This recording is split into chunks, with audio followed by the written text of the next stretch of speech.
Davom etamiz. Navbatdagi testimiz algoritmik blok sxema ekan. Demak, P teng 1, E teng 2.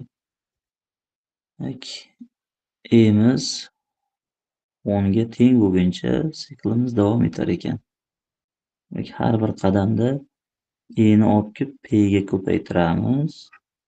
E'ni qadamini 2 ga oshiramiz. Shunda 2 ning oladigan qiymatlari, E'ning oladigan qiymatlari 2, 4, 6, 8, 10 ekan. Mana shu qiymatlarni olib kelib P ga ko'paytiradi. Ya'ni P teng boshida 1 bo'lgan bo'lsa 1 ko'paygan 2 ko'paygan 4 ko'paygan 6 ko'paygan 8 ko'paygan 10 bo'lar ekan. Oxirida P ning qiymatini natijaga chiqaradi. Shunda javobimiz 2 va 10 oralig'idagi juft sonlar ko'paytmasini chop etadi. Demak, ikkala chegara ham kiradi. Navbatdagi misol JavaScriptga oid ekan. Natijani hisoblaymiz. A ning o'rniga 8, 8 plus B ning o'rniga 3, 3 ko'paygan 2 minus 8 bo'lib qoldig'ini olishimiz kerak ekan 3 ga. Teng. Demak, mana bu yerda ifoda 14 ga teng. 14 minus 8 ni 3 ga bo'lib qoldig'ini olsak 2 bo'ladi. Javobimiz 12.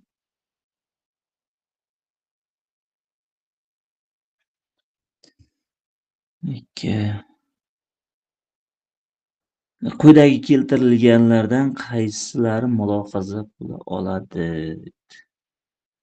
Mulohaza bo'lishi uchun murakkab bo'lib turib rost yoki yolg'on qiymat qabul qilish kerak. Telefonni zaryadkaga ulang. Bu buyruq ma'nosida kelyapti. Buyruq. Bu bo'lmaydi. Demak, suv 100 gradus Selsiyda qaynaydi. To'g'ri. Darak beryapti 100 gradusda qaynash haqida suvni. Har bir to'g'ri burchakli uchburchakning katetlari teng bo'ladi. Demak, bu ham mulohaza bo'ladi. Demak, mulohaza bo'ladiganlari 2 va 3. Word dasturida bir matn qismining rangi, shrifti, o'lchami, shrift turi kabi formatlarni ko'chirish uchun qaysi buyruq qo'llaniladi deb. Bu buyruq format bu obrazes.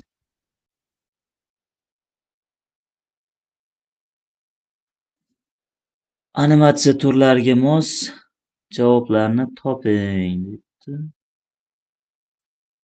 Bu yashil kirish bo'ladi, ya'ni vxod S. Vxod. Mana bu yerdagi qizil ranglisi chiqish bo'ladi, bu A. To'rt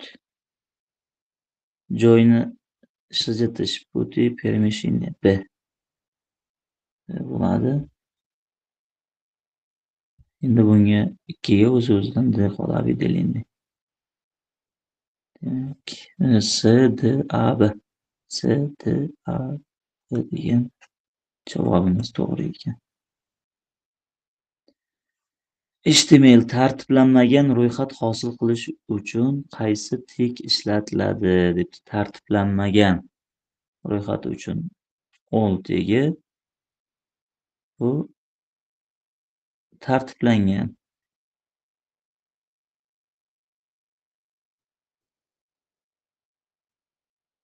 Tartiblangan. Javobimiz qo'l bo'larkan. Qaysi qatorda axborot berilgan debdi. Bu yerda ayrimlari 3 ta variantda ma'lumot berilgan, bittasida esa axborot berilgan. Demak, agar internet bo'lsa, ma'lumot topish oson. Demak, aniq ma'no bermayapti. Yangi kompyuter olsam yaxshi bo'lardi. Yo'q. Mana bu yerda mana javobimiz monitor ekrani ko'k rangda yondi. Shu axborot bo'ladi. Aynan nima yonyapti? Monitor qanday rangda? Ko'k rangda yonyapti. To'liq ma'no bor. Kompyuter juda tez ishlashi kerak. Bu ham istak. Neden istak bo'lyapti? Demak, o'quvchi JavaScript dasturlashtirildi kompilyatorda ushbu dastur kodini yozdi debdi. A qiymati kiritilganda dastur qanday natijani konsolga chiqaradi debdi. Demak, enga 5 kiritsak ekranga qanday natija chiqishini so'rabdi bizdan.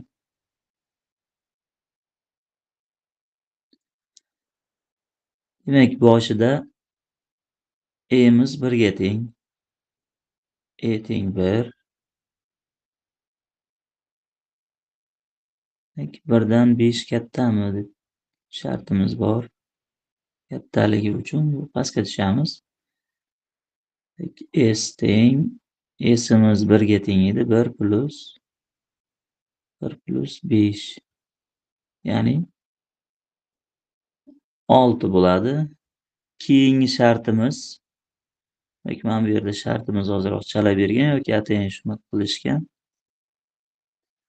O'zlashtirish bo'lib qolyapti. Bu yerdagi ifoda doim rost bo'lib ketadi.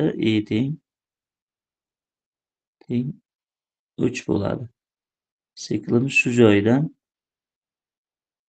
ortga qaytadi. Yuqoriga qaytadi. Endi ikkinchi qadamda teng 3 bo'ldi. N'imiz bittaga kamaydi.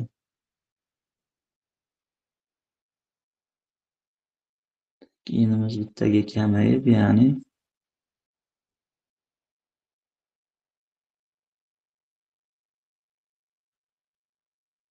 Demak, 5 bo'lsa 4 bo'lib qoladi.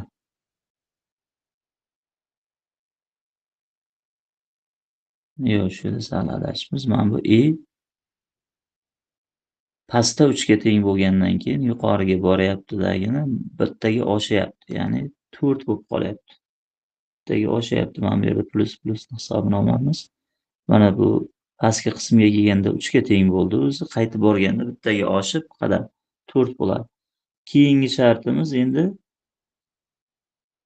n bittaga kamaygandan keyin 5 edi 4 bo'lib qoladi. 4 kichikmi 4 dan degan shart bajarilmay sikl oxirgi nihoyasiga yetadi. Natijada s'imiz mana bu qiymatni, ya'ni 6 ni olib chiqadi. S teng 6 qiymat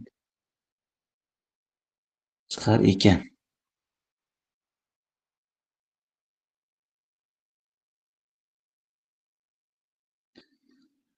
Demak, Paynet dasturidan uskunalar vazifasi. Birinchi sohani to'rtburchak shaklda belgilash bo'ladi. Bu sohani ixtiyoriy shakl bo'yicha D ekan. Bu avval shaklida A.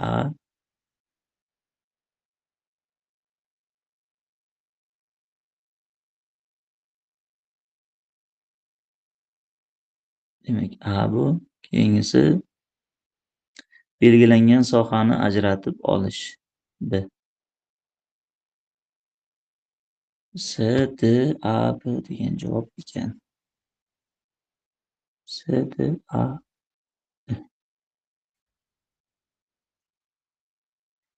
22-chi testimiz. A mulohazada olma foydali, B mulohaza olma shirin mantiqiy mulohazalar berilgan bo'lsa, quyidagi mantiqiy ifodaning qaysi biri olma ham foydali, ham shirin natijasini beradi?